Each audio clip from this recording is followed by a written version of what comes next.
Here's what I'm talking about, guys. Everything we do revolves around muscle memory. You get up, you went to start your car. We do it every day. So we don't think about what we're doing every day. It's done. We do it. I says, however, it's something that you didn't do in the beginning of your life stage. It's something you had to learn. And then as you learn it, it develops into your muscle memory so that it becomes part of life, like walking, talking, breathing. I said, so, when you said you went to start the car, and I'm asking you what you did, what I was waiting to hear, which I really didn't expect to hear, and not that it was, because I'm picking on you, but everybody says the same thing. But I expected to hear, well, I stood up, I walked over to the door, and I opened the door, because I couldn't walk through the door, and then I had to get my keys out of the pocket. I had to open the car door. I had to put my keys into the ignition of the car door. Now, you guys see where I'm going here? Right? I said, yeah. Right? Now, you didn't have to think about any of that. You just did it. Said, yeah. That's because it's part of your muscle memory. It's things that you were taught that stayed. And it's just like when you're driving your car, you leave home or you leave work, and you're going one place or the other. The next thing you know, you're there, but you don't remember any of the drive. Now, that doesn't mean that you weren't paying attention, because you were, but you don't remember the drive because you do it automatically. It's just something that you do. It's something that you were taught. It's something that's bred into your muscle memory. Alzheimer's. They start to forget to breathe. They die. Everything you do, everything I'm doing right now, everything I'm doing, drinking, breathing, talking, sleeping, waking, every part of your life revolves around muscle memory.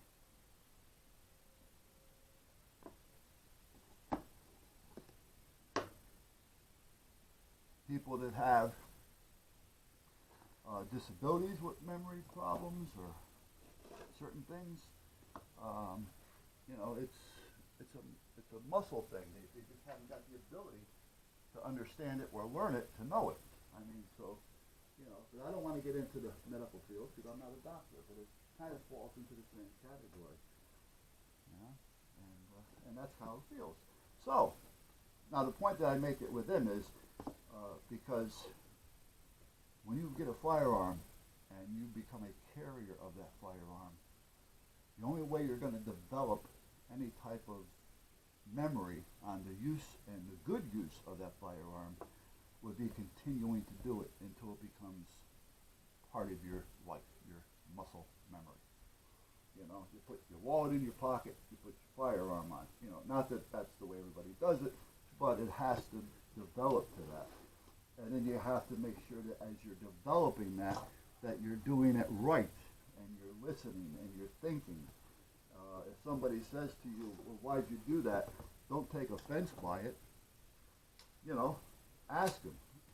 Well, what do you mean? I mean, we're too busy taking offense with everybody and everything that we sometimes fail to pay attention to the question, and we're so full of ourselves that we can't be taught. And then the next thing you know, we're learning things wrong, and the wrong thing is getting put into memory, and then you're going to have a creation of problems. One person actually made a point to me that actually made a lot of sense. I don't use it too much, but one of my students that was actually doing well, I was really surprised. It was a female. And she says, that does remind me of something. Now, I'm not saying this for any other reason other than I thought it was a good point that she made. She said, you have people that are on welfare. Well, yeah, unfortunately. I said, we do. I said, some are there for reasons that they have really no control over. They have to feed their family, or they have to eat themselves. it's there for that reason to help. They may have lost their job. They may. It could have been any reasons. Their health failed them. I mean, But yeah, okay. She says, well, what about the ones that live on welfare and never look to get off it?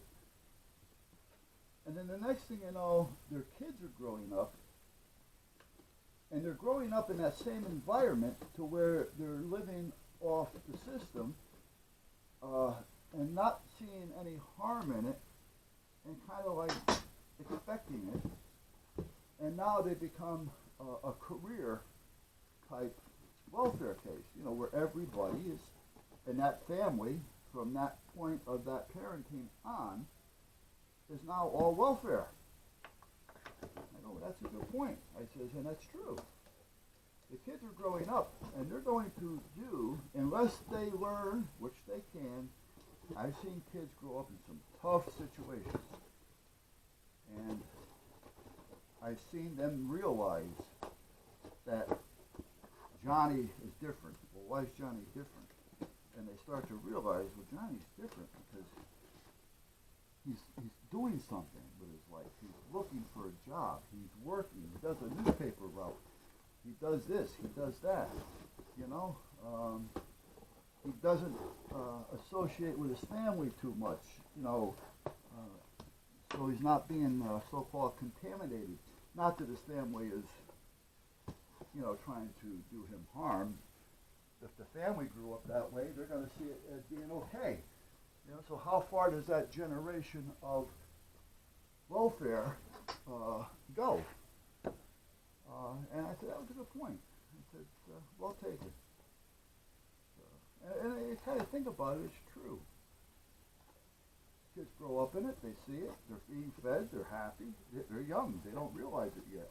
As they start getting older, though, depending on who they start hanging around with, and if they're in that in that area of those kind of, and I don't mean those kind of people in a bad way, but people that are on some type of assistance and making a career of it, then that's all they're going to see is what they have, and they're going to be hanging around with them, and a lot of times that leads to crime, and that's where they end up, and then it's hard for them to see their way out of that. It's not always their fault. It's just something they were born into. So that's something I would say you blame it on the parents. Not that it's their blame completely that they're stuck on welfare, but it's their blame to a point because they're not trying to educate their children to do better than what they did or what they're doing. That's just one way of looking at it. But again, I'm not trying to give lessons here. I'm just bullshitting while I'm building this thing. You guys know what I'm building?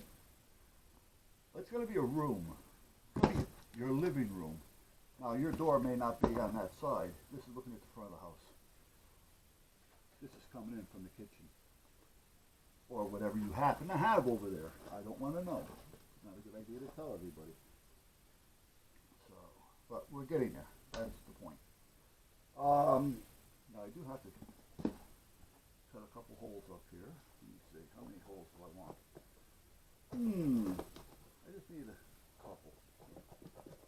Actually, I don't even have to do this. I could just put a light up there or a hole with a drill. We're talking about home security at this point. Kind of. You take it for whatever way you want to take it. And when I was doing a lot of, like I say, security work, bodyguard work, and I actually did some security work, as a normal security officer. I mean, there's nothing wrong with it. You make money, you're working. The companies themselves abuse the shit out of you, and they do. Regardless of what they're telling you, they will abuse you. You're going to work a lot of overtime. If you're the one that's always going, yes, yes, yes, you're the one that's always going to get all the overtime on it because they don't want to have to sit there for 2 hours calling everybody to see who's coming in. They call up Johnny, sorry, I got something to do. They call up Fred, I'm sorry, I got something to do. They call up Steve, oh yeah, I can be there. All right. Good. Be there. I'm there. I'm on my way. Next time they need a backup, okay, Steve. They go right back to Steve. You see what I mean? So Fred and Johnny, they're out of the picture already. They said no once. Unfair? Yeah, but you got to remember, these guys in the office haven't got time to sit there and make 10 calls to hear no, no, no, no, no. They're going to start going to the ones they feel that are going to say yes. Now, if he does say no, they'll put him on the maybe list, and then they go to the next one, and then they start weeding them down to where the ones are saying yes most, and then the other guys will never get a call. And that's all there is to it. And the only way you make money with a security company is to work overtime. Okay, now.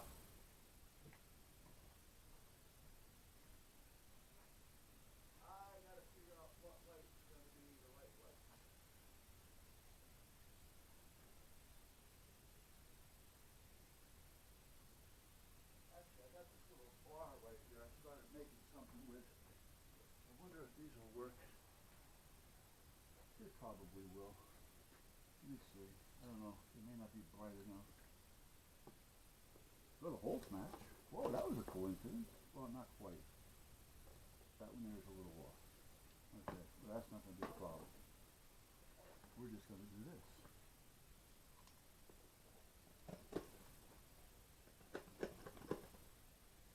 And then, if you're that good boy that always is going to be the yes guy, and it's always going to be there for them, that doesn't mean anything, because if you do a little screw up, you're out of there just as fast as the guys that didn't. There's no loyalty when it comes to security companies and their people. None at all. So when you hear a guy talking about security and he's working it, he's putting up with a lot of bullshit.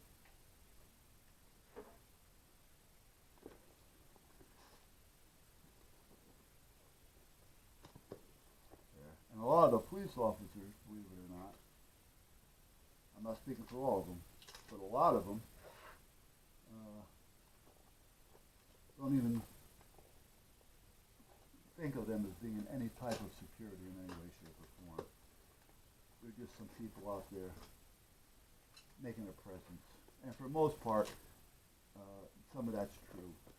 The presence of a uniform, well, at one time, just by having a uniform of sort there, would keep it secured.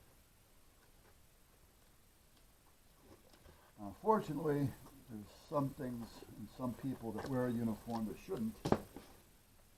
And unfortunately, a lot of them are being misjudged.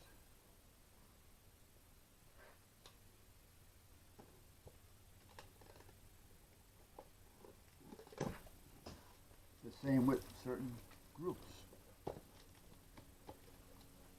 Somebody screws up, they're all no good. Well, that's not fair. All right. Now, I got to get my bearings here for a minute, because now I got to put these all together, and I'm going to probably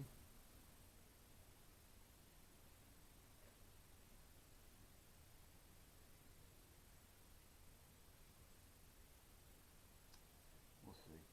This may not work. You may have to change this light setting. Hey, oh, we just get out of here. Oh, it's the chain.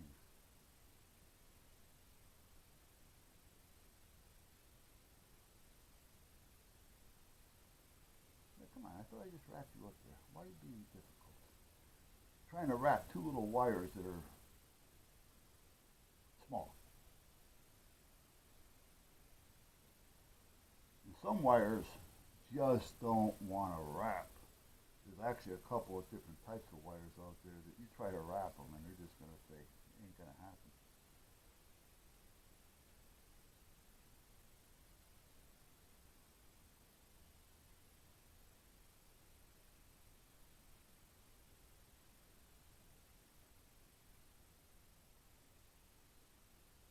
I don't even know what the wires to carry a current. I have no idea what it's made of.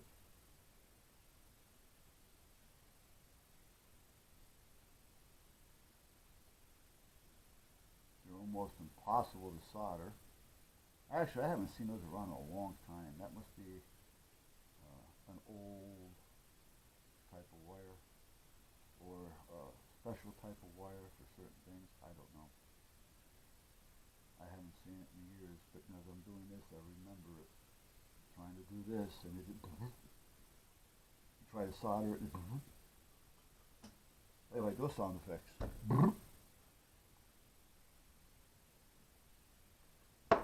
I don't want to tell you what I'm making, even though you got an idea what I'm making. But the reason why behind making is I don't want to tell you.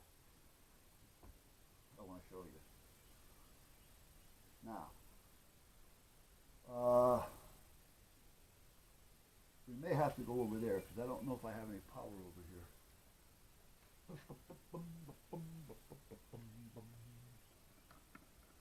I probably haven't got any more 12 volt over here. I got 5 volt. And it's got to be DC. So I got 5 volt DC. I've got, what's this? I've got actually AC. I don't know what that's from. Let me go over on the other side again. That might be, excuse me, DC. Where the hell's it go? It goes down to here, and then where's that go? Oh, that goes down to here. Okay, so that's nothing. That's just a light. Oh, that's got to get out of there because that's going to confuse me. All right. I guess we're going to have to go back to the other side for a minute. Are you ready? Are you ready? Let's go. I think I got enough here. I'll leave the coffee there. It's almost empty. Hey, guys.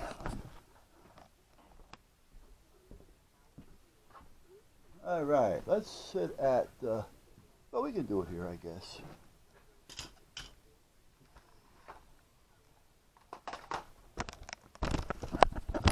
Okay, look out the back door.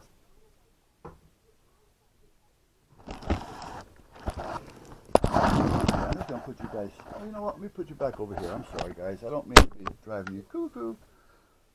But I'm there, so why not? And are we still audio? Yeah.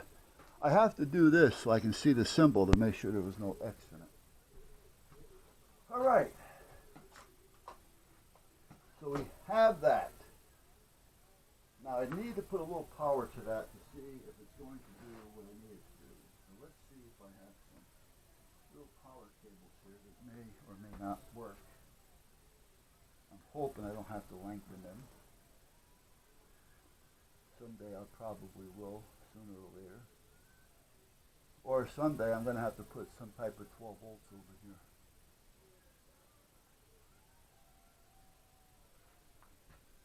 Which that I should have anyway, to be honest with you. Does this not have voltage to it? Well, that's strange. Okay. I guess not. So I'm going to have to fix that now, aren't I? Okay, what about these? These are a little bit heavy, but let's see what happens. Here's the negative side. There we go, now we got light. We now have light in our living room. Ta-da! Okay, so let me get that off there.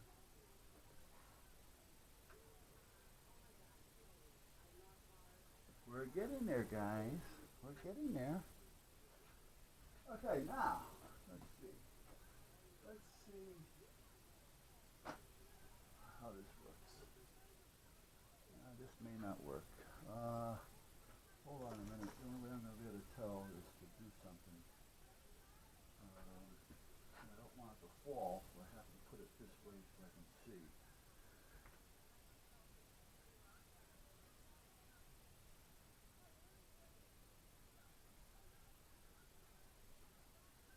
No, it's not going to work. Well, I can wet my forehead with it because I'm sweating. Got all the doors open in the shop, which means I'm going to probably have to keep one of them open all night because